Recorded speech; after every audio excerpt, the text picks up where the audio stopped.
लालू यादव जी अपन बड़का बेटा तेज प्रताप यादव के पार्टी और परिवार से अलग कऽ देलखिन हँ। मामला ई छै कि काल्हि हुनकर सोशल मीडिया पर एकटा पोस्ट भेलै जाहिमे ओ कहलखिन अनुष्का नामक लड़की संगे ओ 12 साल से जे छै प्रेम प्रसंगमे छलखिन, जे भी छलै अहाँ सब जानै छियै ओहिके बारेमे बेहतर तरीकासँ।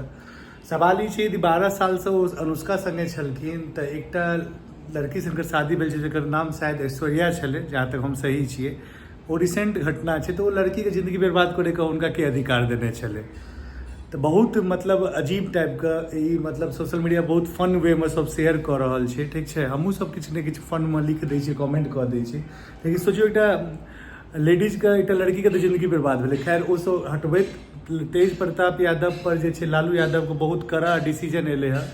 ना सिर्फ आरजेडी से उनका 6 साल के लिए निष्कासित करल गेले है, बल्कि अपन परिवारों से जे छै तेज प्रताप यादव के हर चीज से दूर करल गेले है। तो केहन लागे लालू जी यादव जी का ई फैसला?